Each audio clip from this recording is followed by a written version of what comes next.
If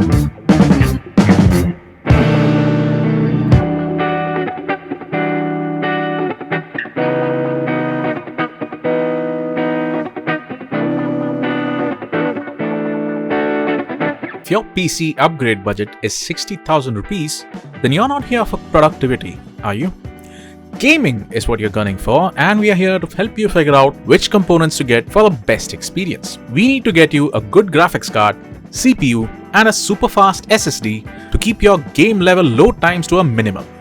Before we move on to checking out the components, let's take a look at the prices for which these components were obtained.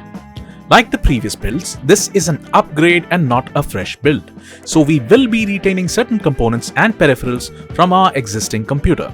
You certainly don't want to ditch your favorite gaming mouse and keyboard, do you? The AMD Ryzen 3 3300X is a quad-core processor with SMT, so you get 8 logical threads, and that's pretty good for gaming. For the graphics card, we are going with the MSI GTX 1660 Super Gaming X. It's a really good mid-range graphics card for playing AAA video games. We are picking a B450 motherboard which has 4 RAM slots, 1 PCIe X16 slot for the graphics card, and supports the CPU we've picked. Most games need between 8 to 16 GB of RAM, so we are going to err on the side of caution and go with a 16 GB DDR4 dual channel kit with a frequency of 3200 MHz. Western Digital has sponsored this PC build, and that's why we've opted for the WD Black SN750 NVMe SSD, which can deliver over 6 times the speed of Western Digital's best SATA SSDs. With up to 3430 MB of read performance and up to 2600 MB of write performance, the SN750 reduces the overhead time for data to be transferred because there's less time spent waiting. Since the WD Black SN750 shall be our primary storage, we'll be installing our operating system and the most frequently played games on this drive. A superfast NVMe SSD such as the WD Black SN750 helps the operating system and all your video games load up super quick, so that you can spend more time playing and less time waiting. You obviously need a lot of storage space, and we've all got hard drives in our PCs, so we aren't going to spend any extra on our secondary storage. In this build, we are using our existing WD Black 1TB SATA hard drive. The overall power consumption of our system comes to less than 350 watts. So we are opting for the Corsair CV450, which gives plenty of headroom for future upgrades. We are going to be installing all our components into an NZXT H510 Elite chassis, which is known for its modest yet classy aesthetics.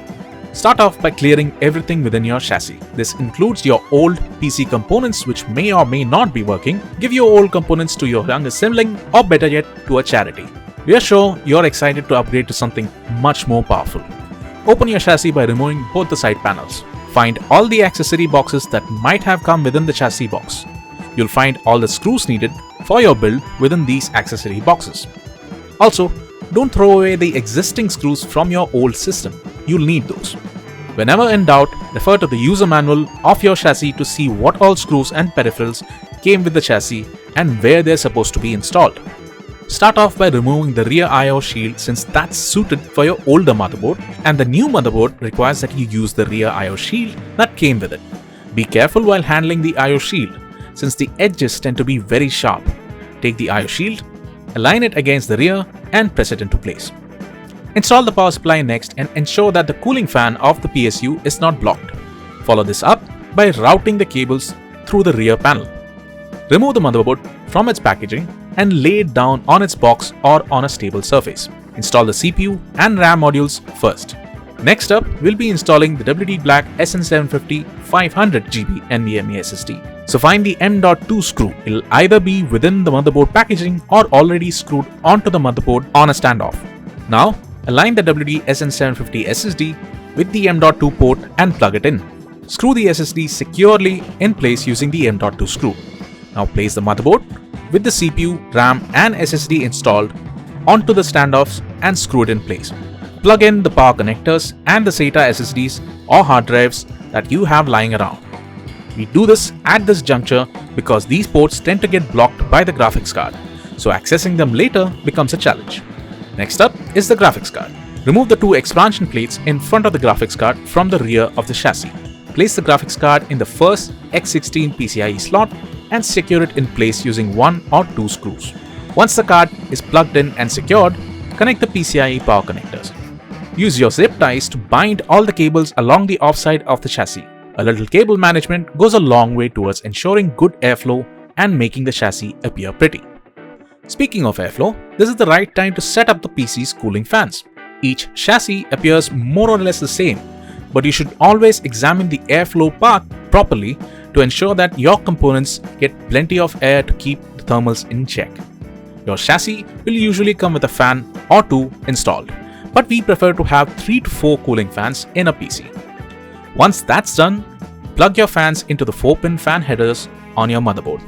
The last thing left is to connect the cables for the front panel I/O connectors onto the motherboard.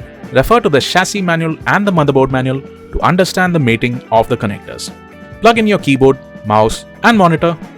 Tap the power button on the chassis, and if the system powers on, then you can safely close the chassis.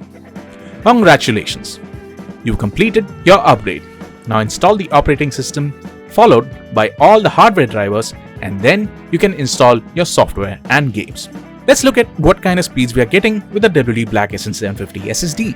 We'll be using Crystal Disk Mark and Atto to run the benchmarks on the WD Black SN750 SSD and the WD Black SATA hard drive. We see that the WD Black SN750 finished the benchmark with read speeds of 3434 Mbps and write speeds of 2709 Mbps. Compared to the WD Black SATA hard drive, the SN750 performs about 23 times better. Since we are going to be gaming on this PC, we couldn't let this video end without showing you some video game benchmarks. We ran Metro Exodus, Need for Speed Heat, Doom Eternal, PlayerUnknown's Battlegrounds or PUBG, Shadow the Tomb Raider, Dota 2 and FIFA 20. Let's take a look at the scores again. The lowest we've seen was 56 FPS in Metro Exodus, running on the high preset at 1080p resolution. Metro Exodus is a pretty beefy video game and happens to be the only outlier from all the video games that we've tested. We managed to get 66 FPS in NFS Heat, 83 FPS in Shadow of the Tomb Raider, 157 FPS in Doom Eternal, 116 in PUBG, 123 FPS in Dota 2, and lastly, we saw over 220 FPS in FIFA 20. If you followed our video and built your PC, don't forget to take a few selfies with your new PC and send it over to us. Remember, tag us in your PC build posts on Instagram and Twitter. Thank you for watching.